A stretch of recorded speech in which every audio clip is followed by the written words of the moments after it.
Bienvenue sur Étoiline Inès TV. Si vous êtes encore nouveau ou nouvelle sur notre chaîne, n'hésitez pas de vous abonner massivement, aimer nos vidéos, commenter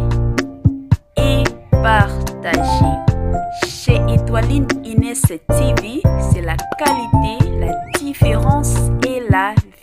nouvelle triste réalité, surtout na libala ya comédien na biso Papa Vie de Loin. Makambo ya pasi, makambo moko ya somo, makambo moko ya kobanga bandeko. Eza pasi, komi pasi, sali pasi penza surtout na motema. Salut, cher Bouchou, salut, cher abonné, salut, cher connaissance, salut surtout les amis de Étoiline Inès TV. J'espère que vous allez bien. Quant à moi, je suis bel et bien super bien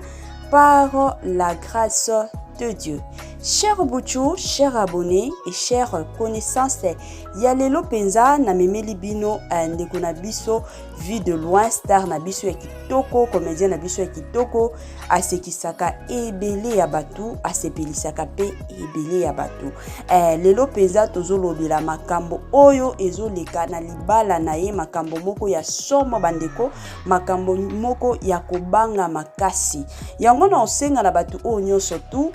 kandenge ezalaka soki ozotala émission kozala na yo motema moto te olekisa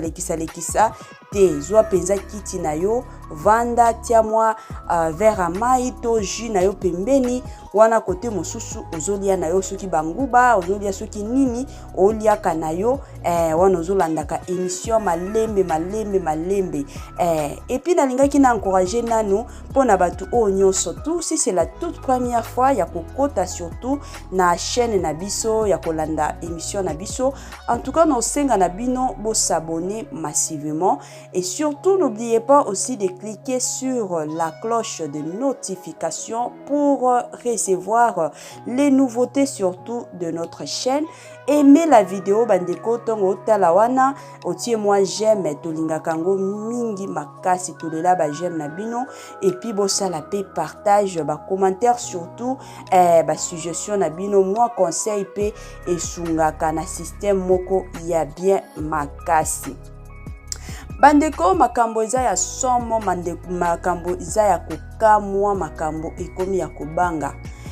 Ebele ya batu toyebaka ke non star na biso comédien na biso Vie de Loin asalaki mariage na ye, c'était en 2020 nde asalaki mariage na ye ezalaki soki octobre novembre nde asalaki mariage na ye, donc ezalaki feti moko ya monene makasi. Ale ye kosala ke na janvier ya année oyo, na janvier ya 2023 o bandeko toyokaki déjà ba rumeur et bandaki kotambola ba rumeur moko ebele ke non libala ya Papa Vie de Loin esi ekufa kala ta soki bomona bango ensemble mais bazalaka na libala na ndako wana te. Yango ba rumeur toyokaki mais comme biso peza tozalaka te soki baye ba souffler biso mbala moko to ko sala émission te tolingaka tozala na mwa information peza makasi wana nde tokotaka pona osala ba émission na biso. Siko ba information bandeko baye kopesa biso eza ya kokamwa ba information moko ya pasi sala kinga pasi vraiment na motema tango penza bando pesa nga ba information wana na lobi Seigneur o nini lisusu makambo nini lisusu mikolo yo tozana ba problème ebele na kati ya ba comédien makambo ezobimaka chaque jour sikoyo ekomaki ya ba comédien ekomi na makambo ya libala lisusu tosala nde nini bandeko yango na yaki tosala analyse biso nyonso ensemble to partager nanu ba makambo yo bandeko selon histoire selon information ba beteli biso lisolo boyebi kombo ya mwasi ya ndeko na biso Vie de Loin mwasi na ye kombo na ye azalaka Justine Mata wana penza nde kombo na ye balobiki abando bima na ndeko na biso mosusu Ibrador avant abala. Donc Ibrador wana babando vivre kala bolingo na bango ya kibomwana. Donc Ibrador wana ndazaki mobali na ya liboso na vie na ye. Mobile penza liboso balobi ki ye kutu Ibrador wana nde mutu a découvrira ki embouchure du fleuve Congo eza somo ba exige ki ngana lobaka bongo. Donc balobi ye mutu penza pasola ki nzela do balingana ki na mutu wana makasi balingana ki bolingo ezalaki vraiment ya osakana te. Sikoyo toyebi te tango azalaki fiancé bakabwanaki to ezalaki ndenge nini toyebi te bandeko tokoya kokosawa te. Ali sikoyo baye koyebisa biso ke ti abala bongo mama na biso Justine mwasi a vu de loin ti ezaki na ndako ya libala abando bimaka na ndeko wana Ibrador wana babando bimana ye kaka ti na ndako ya libala ti babala ki bongo mariage moko ya monene mariage moko de rêve ye abandaika ko tricher mobali na ye. Et surtout ayebi ke non mobali nanga akendaka ba tournage mosusu bakendaka depuis tongo et pourquoi mosusu omona ko kende ba milai siko yepe azo profitaka na kwa mosusu yango ba makamba betili biso ba masolo ka ndenge zalaka. Bandeko biso toyebi na biso te toyebi te soki makambo ba oloba eza makambo solo to eza kaka balingi basali réputation ya madame Justine Mata toyebi te bino moko boyebi ba makambo ndenge tambolaka bandeko. Eza na batu mosusu aina yo kaka na pamba boye kaka omona akomi ko bimisa ba makambo ebele ke osalaki boye okendaki boye ebele abatu basala bongo surtout na communauté na biso omona mutu aini yo sans raison aini yo ka dans les vides boye tango aini yo bongo azoluka kaka a nuire réputation na yo a saluer réputation na yo alobela mabe surtout na kombo na yo ebele abatu lelo bakomi ko sala bongo ebele abatu lelo bakomi bongo bandeko siko na makambo babeteli biso lisolo toyebi te yango toyaki ko partager na bino yango toyaki ko sala analyse na bino bandeko toyaki penza ko sala analyse botiela biso ba commentaire na système moko ya bia bandeko moi commentaire erosunga mingi makasi soki makambo yo eza makambo ya solo ndeko na biso Justine Mata abando bima na Ibrador toti lelo babimaka en tout cas eza ya pasi wana eza conseil na opesa en général na basi mosusu leo to mona basi ebele bazo bala parce que ba parents na bango ba força bango ebele ya basi pe bazo bala parce que camarade nanga abali nga pe na bala ebele ya basi lelo bazo bala parce que na uti na famille moko ya pauvre na moni garçon wana to papa wana to tonton wana azana bambongo na ye comme ça na kendo vanda kana ndako ya libala mais bolingo eza na motema te ebele ya batu lelo tokomi komona bango bongo yango tokomi komona basi ebele ya basi bakomi ko tricher na bandako ya mabala. Pourquoi? Parce que ba forçaki ye. Pourquoi? Parce que abala qui par intérêt, parce que abala qui par concurrence. Yango ebele ya basi ba okota na bandako ya mabala sikotongo koti na ndako ya libala wana avandi lisusu te mutu ekomi ka likolo azoluka kaka abima koto mabe akende koto mabe azonga koto mabe. Conseil ya basi to kopesa lelo bandeko na biso basi babalaka te par concurrence babalaka te par souffrance babalaka te parce que bazo imposer yo pe oza na 3 oza pe na maloba oyo eza 21e siècle toza lisusu na bata wana te ke ba parents de bakoponela yo mobali te soki omoni ke nga naza na nga na bolingo na nga naza penza na mobali na nga oyo apesaka nga bolingo oyo asala ke nazo seka nyonso naza na esengo na nga nyonso balana na mobali wana ke kokende kokota na libala otiki mobala batu asali ba dépense kutu mikolo toloba nani kutu mikolo yo ekomi mwa mpasi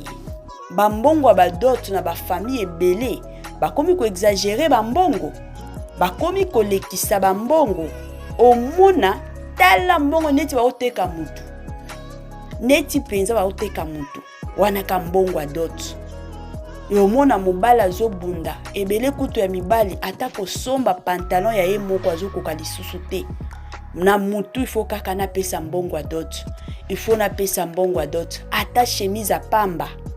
ata ba chaussette ya pamba mutu azokoka lisusu kosomba te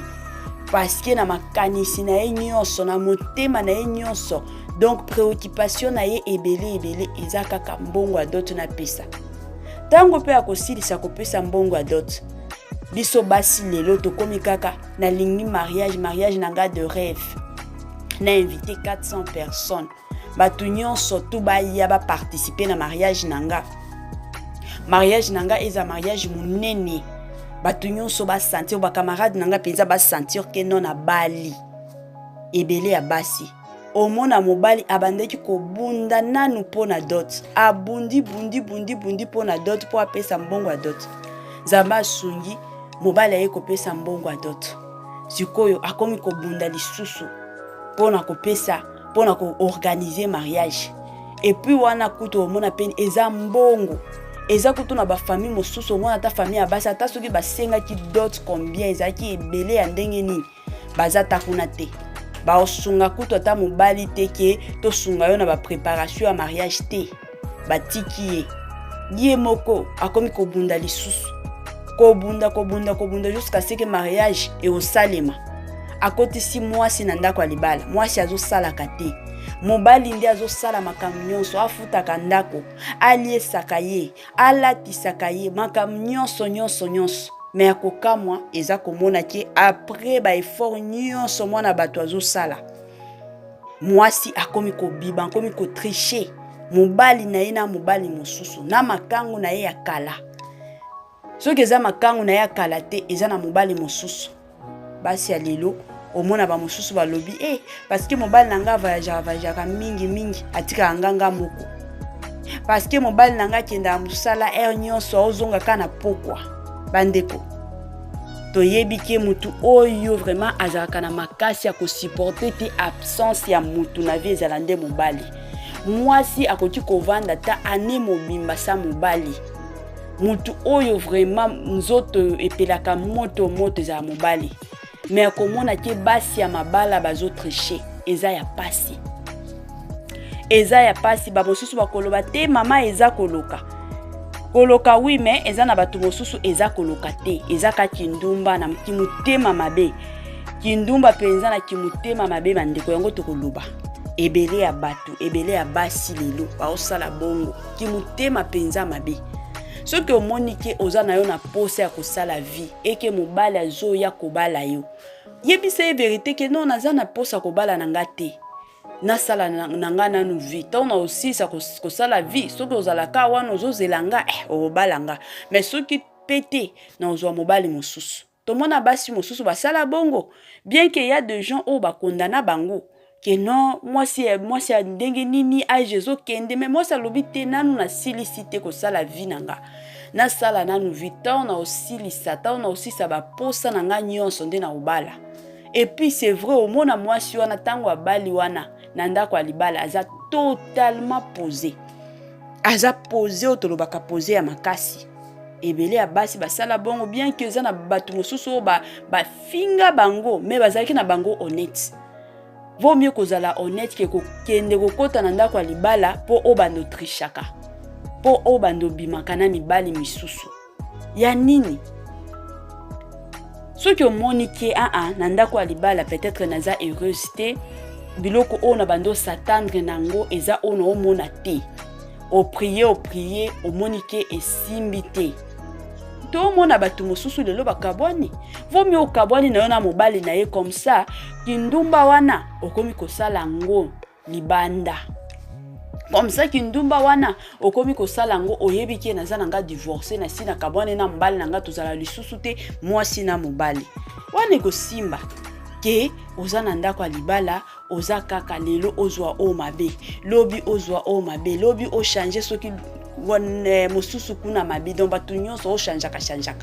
eza ya pasi bandeko makambo oyo esalaki nga pasi vraiment na motema makasi esalaki nga pasi na lobi Seigneur pourquoi ba makambo ya bongo biso na communauté na biso surtout ya biso toyebi ke soki mwasi akoti na ndako ya libala akotaka vraiment na ndako amikotisaka omona teke mwasi akomi kotriche ne tomonaka bato mosusu baotrishaka te basi na biso communauté na biso toyebaka ke soki mwasi penza babali ye akendaka aotika ba makambo nyonso bandeko yango toyaki ka kopartager na bino ezaka information bapesi biso ke non mwasi ya ndeko na biso vie de loin Madame Justine Mata azobimaka na Ibrador wana azaki mobali na ye ya kala petit ami na ye ya kala tina na ndenge abalaki tina ndenge basalaki mariage azaki na ndako ya libala il paraît ki abando bima na ndeko wana yango bapesa biso ba information bandeko yango toyaki to partager to sala moi partage na bino ka ndenge ezalaka bandeko esalaki nga pasi makasi na motema na lobaki te makambo oyo na ovanda nango nga moko te nakende to sala moi partage na famille na nga kandenge ezalaka to solola bandeko botiela biso ba commentaire oyo bino boyebi ba mo suggestion na bino na ba commentaire et osunga lisusu biso mingi makasi cher Bouchou, cher abonné et cher connaissance to komi vraiment na moi suka ya partage na biso ya lilo kandenge ezalaka bo salaka partage botia pe ba commentaire na bino to boyinde ba commentaire à ma finga bandeko to mona bantu mosusu bien que tozo insister mingi sur ba commentaire à ma finga eza na batu mosusu bazoyoka na bango te bazo finga akaka en tout cas bandeko soki omoni ki oza na ba commentaire à ma finga ko commenter na yo te le cas na yo kandenge ezalaka le cas na yo awa toza besoin na ba commentaire moko ya ma conseil toza besoin vraiment na ba commentaire moko oyo ekosunga ebele ya batu. En tout cas la famille, bye bye et à la prochaine.